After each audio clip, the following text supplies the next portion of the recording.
Good afternoon on what is a cool, bright and sunny day. It is Saturday the 12th of October and I'm in the reading nook with a nice hot cup of tea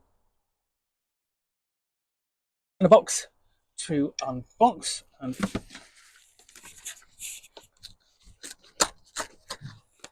go. And then what I've got in here is a copy of Everything Must Go, the stories we will tell about the end of the world by Dorian Lynskey. So a riveting and brilliantly original exploration of a fantasy of the end of the world, from Mary Shelley's The Last Man to HBO's The Last of Us, via Stanley Kubrick, J.G. Ballard, and Mad Max. For 2 millennia, many Christians have believed the end of the world was nigh, haunted by the apocalyptic visions of the Book of Revelation. Only during the last 2 centuries have religious prophecies coexisted with secular speculations about how our civilization, our species, our planet, or all of the above might come to an end. Dorian Lynskey explores stories of the end of the world in fiction and film, from nuclear holocaust to collision with an asteroid, a revolt of machines, or a collapsing climate.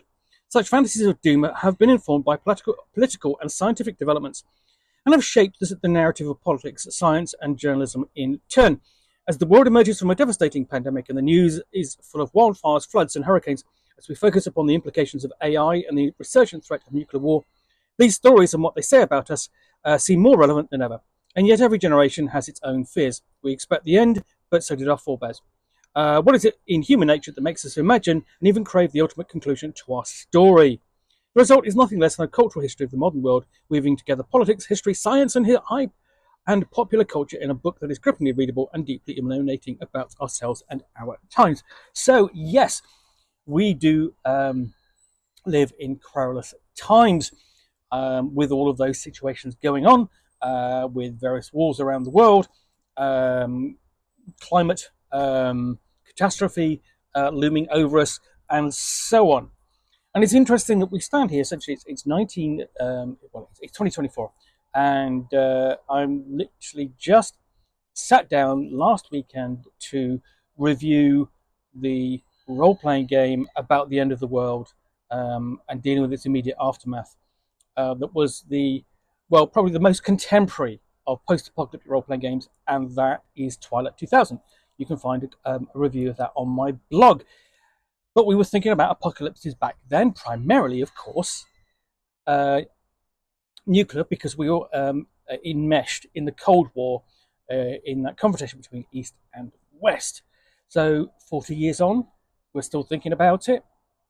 40 years on from the original broadcast of the television film Threads, one of the most frightening and grim television films ever broadcast by the BBC. And there's been a lot of a talk about that, a retrospective of it, and what it said about us back in the time. I mean, in this, we were faced at that time in 1984 also with economic and industrial unrest, with a raft of strikes and so on, and shutdowns, and in particular, of course, the miners' strike at the same time. So this then is an examination of the possible apocalypses that we might face today.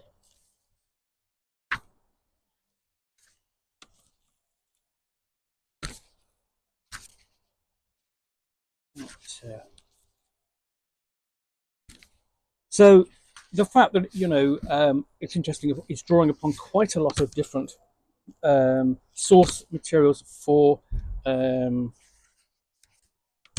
its different ideas, the different concepts of the apocalypses that we might face. And here we've got a shot from the film The Last of Men, and we open up with the introduction, essentially.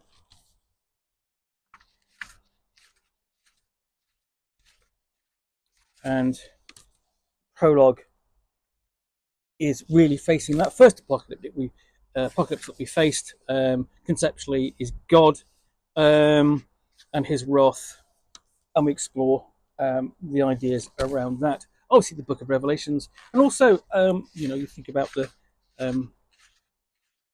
biblical flood as well, which has its roots in history as well. So when we move on to The Last Man,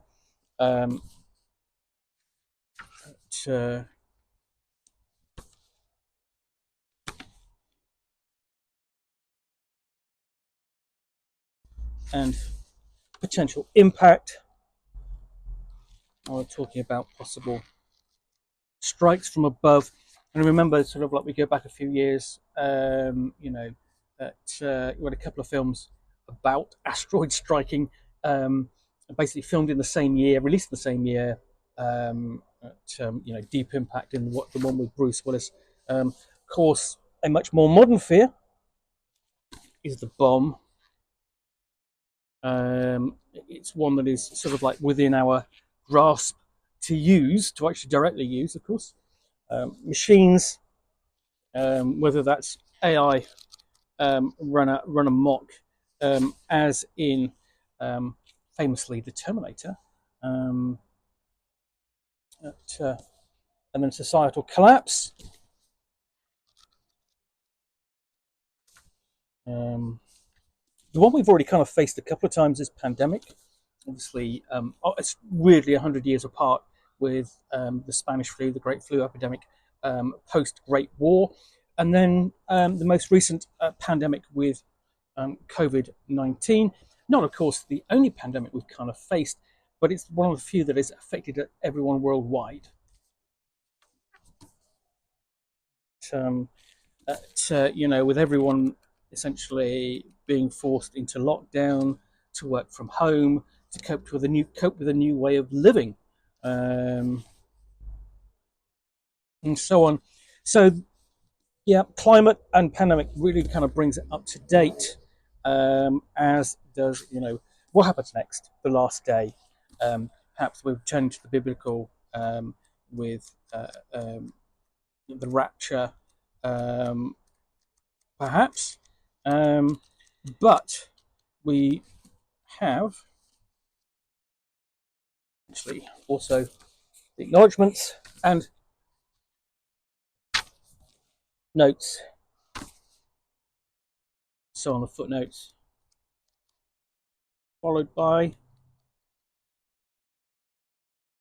try to find it. We do have an index.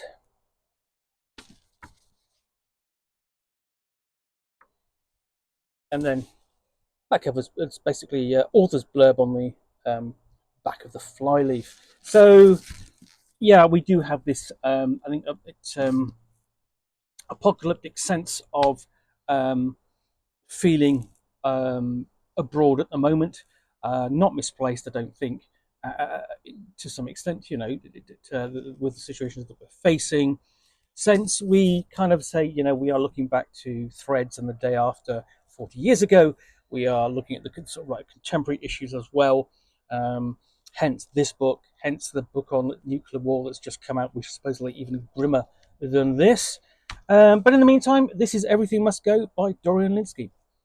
I do hope you enjoyed this unboxing in the Nook. If you did, then please do click on the like button down below. And of course, if you've got any comments or feedback, I do appreciate you taking the time to post those. And lastly, if you want to be able to get more unboxings in the Nook, where you'll see me out here with a package containing a book or game, or role-playing game, or in this case, a book about disasters, post-apocalyptic disasters, which I will unbox and chat about to the best extent of my knowledge for roughly 10 minutes or so, all of course accompanied by a nice hot cup of tea,